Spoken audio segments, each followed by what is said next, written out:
Bonjour à tous et bienvenue sur la chaîne La Santé Simplement. Aujourd'hui, une vidéo que je trouve assez spéciale. On est sur, je pense, une des plus belles études sur les huiles essentielles et le déficit cognitif depuis, je pense, quelques années. Vous allez voir, j'ai voulu vraiment partager ça avec vous.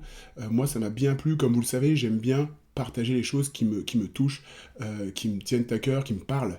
Et là, on est sur une étude qui parle des odeurs dans la stimulation de la mémoire. Vous voyez le titre sorti en 2023, Overnight Olfactory Enrichment, ils ont appelé ça l'enrichissement olfactif à travers la nuit. Ce qui se passe, c'est que ce qui a été étudié, c'est savoir si une stimulation olfactive douce pendant la nuit pouvait améliorer justement les capacités cognitives chez les adultes âgés en bonne santé. Alors vous savez, on est sur un vrai défi. On voit bien qu'il y a un vieillissement de la population, ça tout le monde le dit. Bah, il y a aussi un vieillissement de notre cerveau et il y a aussi moins de capacités cognitives, justement, et ça on se rend compte. Alors il y a la démence, il y a différents types de démence, il y a aussi une baisse, une perte de mémoire et je trouve que c'est un sujet, moi je rencontre, comme vous le savez, pas mal de monde, c'est un sujet justement qui revient.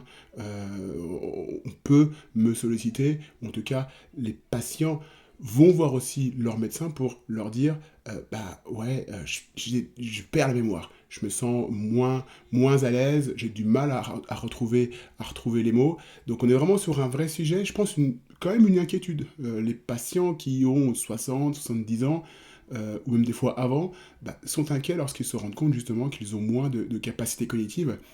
Vous savez que le cerveau vieillit à partir de 25-30 ans, donc c'est aussi normal de perdre certaines fonctions. Mais c'est aussi inquiétant et je pense que c'est intéressant de se poser la question, est-ce qu'il y a des méthodes naturelles qui permettraient de stimuler ça et d'inverser un petit peu le processus. Donc c'est le sujet de cette vidéo. Et si vous restez jusqu'au bout, petit spoiler, si vous restez jusqu'au bout, vous aurez les huiles essentielles qui ont été utilisées et là on pourra aussi en parler un peu plus longuement.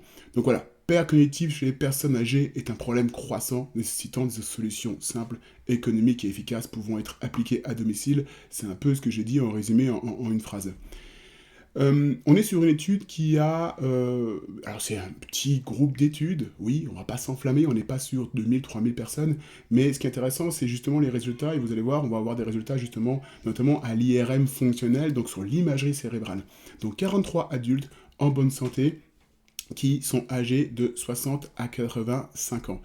Ça, c'est les participants. Et ce qu'ils ont fait, c'est qu'ils ont fait deux groupes. Ils ont fait un groupe, ils ont appelé le groupe olfactif. Donc ce groupe-là a été exposé pendant 6 mois quand même à une odeur.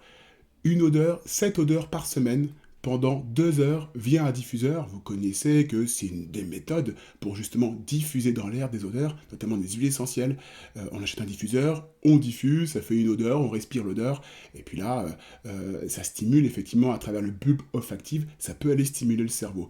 Donc, vous avez un peu le protocole là qui est assez clair, 7 odeurs par semaine, à chaque fois une odeur différente justement, chaque nuit, 2 heures via un diffuseur, et puis un groupe contrôle qui est exposé à un placebo, donc tout ça pendant 6 mois, et puis une évaluation tout au long des 6 mois à travers différents tests, des tests neuropsychologiques, et puis justement la réalisation d'une imagerie cérébrale pour voir si le fait de respirer les odeurs modifie la structure cérébrale, c'est ça qui est intéressant, en tout cas le fonctionnement du cerveau.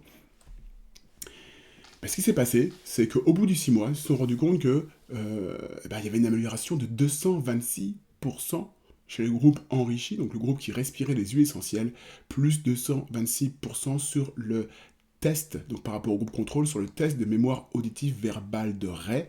Alors le test de mémoire auditive verbale de Ray, c'est un test intéressant, c'est un test qui est là, qui existe depuis les années 60, et c'est Dr Ray qui l'a inventé, et c'est un test où on vous donne des mots à retenir, vous avez 15 mots à retenir, on vous les fait lire, on vous sollicite, on vous demande de les retenir, n'importe quel ordre, puis après on vous fait relire une autre liste, une liste B, de nouveau 15 mots. Et vous devez à la fin distinguer quels sont les mots de la liste de A, quels sont les mots de la liste B. Vous voyez, c'est un test assez exigeant, mais ça permet justement de savoir un peu ce qu'il en est de votre mémoire, en tout cas de la capacité à retenir des choses au niveau de la mémoire.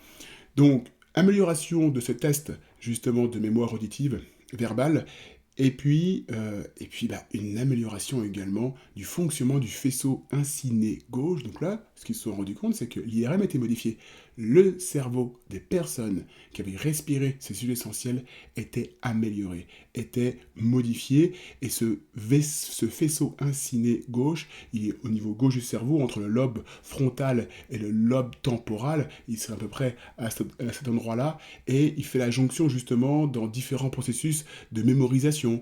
Il fait aussi la jonction dans différents processus justement en lien avec l'émotionnel. Et puis surtout, il est perturbé dans les démences. Ce qu'on sait, c'est que par exemple, dans la démence d'Alzheimer, ce faisceau inciné est abîmé. Vous voyez, ça c'est super intéressant. On a un test neuropsychologique qui est augmenté, qui est amélioré de 226%, et on a une amélioration structurelle au niveau pardon, excusez-moi, fonctionnel, c'est pas la structure, c'est la fonction du cerveau, le fonctionnement du faisceau inciné qui est amélioré. Voilà pour juste le fait de respirer. Là, on est aucun. Alors, ce qui est intéressant, c'est qu'il n'y a aucune prise de médicaments.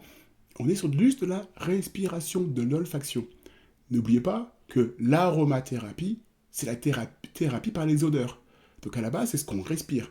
La première façon quand ils ont étudié justement l'histoire de l'aromathérapie, les scientifiques se sont rendus compte que la fumigation, le fait de brûler justement des plantes séchées, libérait des odeurs, et c'était déjà utilisé justement dans certains rituels, et ça fait des milliers d'années que c'est utilisé justement. Les premiers peuples, on va dire les peuples primitifs, utilisaient justement cette fumigation. Maintenant, on a un alambic, et ce qui permet justement d'aller extraire la partie odorante d'une plante et d'en faire une huile essentielle. Donc c'est plus simple que faire de la fumigation, quoique j'ai vu les articles passer justement sur la sauge, ça revenait un petit peu à la mode, les gens qui brûlent de la sauge chez eux pour justement faire une fumigation et avoir des vertus, et mettre justement dans l'atmosphère des particules qui ont des vertus thérapeutiques. Donc là, on est sur l'aromathérapie, thérapie par les odeurs, et on est sur le fait de les diffuser dans un diffuseur. Ça, je vous l'ai expliqué à l'instant. Donc, on est vraiment sur quelque chose qui est marquant. Je pense que le résultat est marquant. Et comme je vous l'ai dit, c'est pas la première fois qu'on utilise les huiles essentielles et qu'on les teste.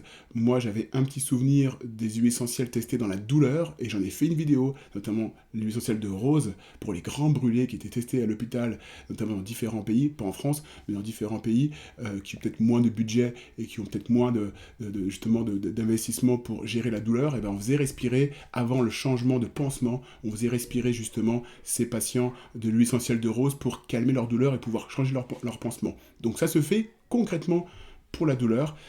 Une autre étude aussi que j'avais vu passer pour stimuler la mémoire des personnes qui apprennent justement, qui veulent apprendre des cours, notamment chez les étudiants, avec notamment l'huile essentielle de menthe poivrée. Ça, c'est une autre étude également de romarin, autre étude qui parlait justement de cet impact de l'olfaction.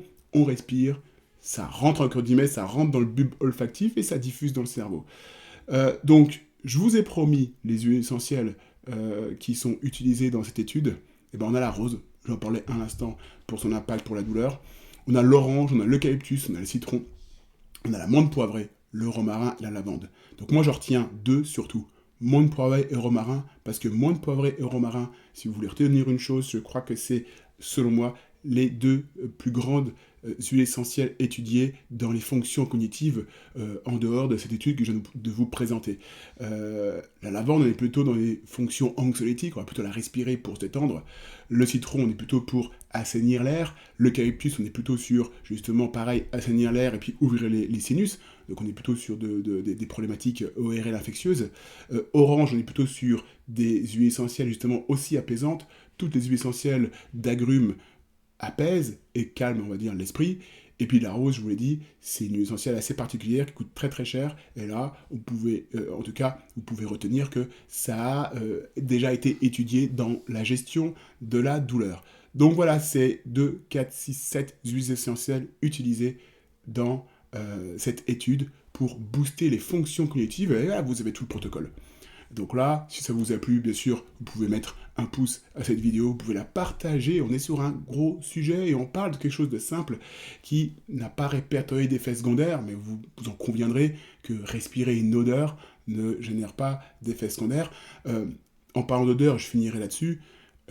l'odeur et la mémoire, elles sont liées. Si votre grand-mère vous faisait des gaufres et que vous aviez une super odeur de gaufre quand vous étiez petit, je peux vous dire que si vous avez la même odeur 50 ans après, ben, vous allez vous souvenir de votre grand-mère. Vous allez vous dire, waouh, je me rappelle cette odeur. Et vous allez même peut-être même retrouver un souvenir que vous pensiez avoir perdu rien qu'avec l'odeur. Donc vous voyez, ce lien entre odeur et mémoire, il est déjà établi depuis très très longtemps. Là, on n'est pas sur, on va dire, une mémoire entre guillemets d'odeur émotionnelle, on est sur des huiles essentielles qui ont des vertus thérapeutiques rien que quand on les respire, rien que quand on les inhale. C'est ça qui est intéressant, c'est pour ça que je voulais faire cette vidéo. Vous pouvez vous abonner à ma chaîne si vous aimez bien sûr ce type de contenu. Bah, moi je vous laisse, je vous souhaite une bonne continuation, et puis je vous dis à bientôt pour d'autres vidéos sur la chaîne La Santé Simplement. Au revoir.